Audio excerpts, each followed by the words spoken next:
What is the difference between self-employed and a business owner? Well, let's talk about the differences, because I want you to be a business owner, a real one, and then a successful one. Make 100,000, $250,000, million, 5 million, 10 million.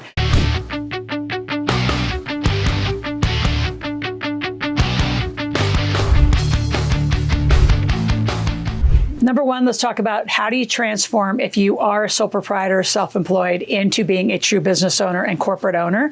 Number two, how do you actually master the financial aspects so you get a better result? Specifically, I'm going to talk about the tax result. And then number three, we're going to take a deeper dive into real true business ownership. How do you employ kids? How do you get your own healthcare benefits? How do you do all this? Because a lot of you're avoiding being a true business owner because of a bunch of lies and myths and misunderstandings.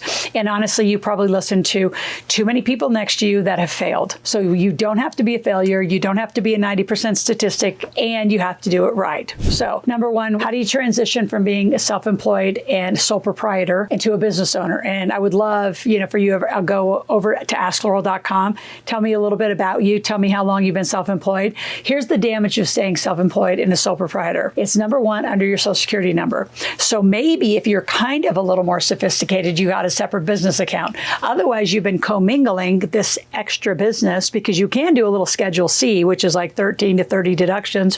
Whoopee. Not when you have 81,000 pages of tax code if you were properly structured. The second bad reason to stay a sole proprietor and self-employed is the financial services world don't see you any differently. They see you as just you and your Social Security number, versus when you are a company, you have your own corporate credit, another tax ID number, and another source of credit. Now, let's say that's an operating business, and now say you have a second one for, say, real estate investing, and a third one for some other kind of investing. Now you have three companies, and you've got four sources of credit, personal credit, and three corporate credits. You have interaction with the financial institutes, which they're going to want to give you money. If you're a sole proprietor, the financial institutes don't see you as a viable business. You don't look viable. And I can promise you, us that are more sophisticated, we don't do business person to person. So even if you had a company name, a DBA on your name, and you're a sole proprietor, I won't do business with you. Anybody sophisticated won't, because I don't want your mess on my structure that is set up properly. So here's the easiest way to describe it. Companies make money, individuals get taxed. So all of the money, as you are 18 and older, that doesn't come in the form of a paycheck, right, from an employer, should go inside of a company. Not just a business bank account, a company. And then that company has bank accounts, and that company has corporate credit and corporate credit cards.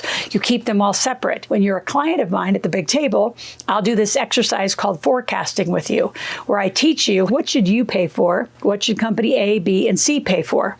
Now, maybe you only have one company, but still, even if it's an LLC, some of you're highly, again, misinformed by this lovely thing called the bathroom wall of the internet, where people have wrote all sorts of things that are right, wrong, and interesting out there, and they can't be deleted. But LLCs are misunderstood as disregarded entities. Now, that's not true. Well, it's true if you don't use them right. It's not true if you use them right, and it's actually held by trusts.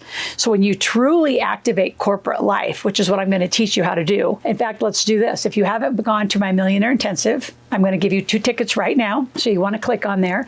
When you register, you're going to get a confirmation call from our office, and then upsell to a VIP. You're going to get every replay. You're going to get so many more resources if you truly are a VIP at the Millionaire Intensive. But I teach you what to do and how to live corporate life thoroughly. So once you have your company, now you can activate 81,000 pages of tax code. Not a sole proprietor who can activate a Schedule C.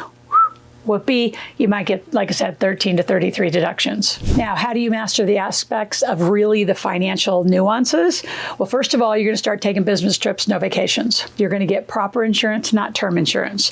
You're going to get a trust. If without a trust, you're going to go to probate. A will's not enough. So again, I'm going to give you a link below to meet with our team about what kind of company you need to be and what kind of trust you should have set up. Because if you don't have a trust, and let's just say you're only worth 100, 200,000, 50% approximately is going to go to your state because you're not going to avoid probate.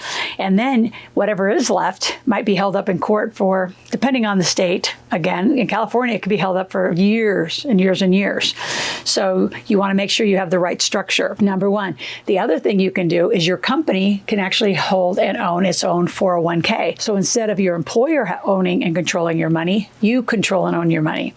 You also can employ your children. So now let's talk about the deep dive of real ninja stuff, right? So in addition to your solo 401k, you can employ your children as early as birth. They can get a Roth IRA.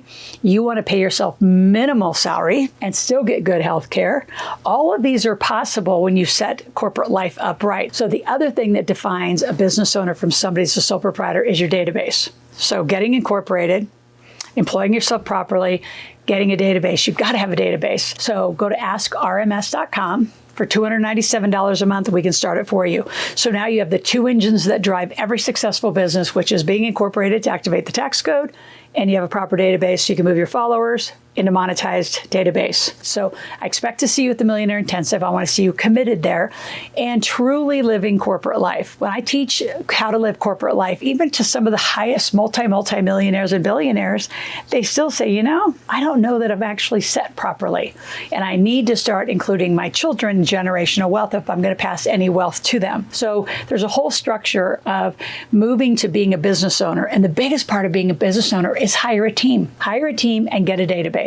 So in addition to getting incorporated, you're going to hire a team. Why? Because you're not going to do all the work. A, you're not good at it. Just write these down. These are the divisions, say, of just a general company. You have a marketing department. You have a sales department, you have an accounting department, you have operations, fulfillment, customer service, technology. Really, you're going to be good at all those? To run a company properly, which is what most sole proprietors don't do. They just do a little task just to make a little money. It's just as much work to make a lot of money than it is to make a little money, so you might as well go for the big number. And again, when you come to our Millionaire Intensive, there's going to be a marketplace at the end of the day, so you can actually sell your products and services and make some money.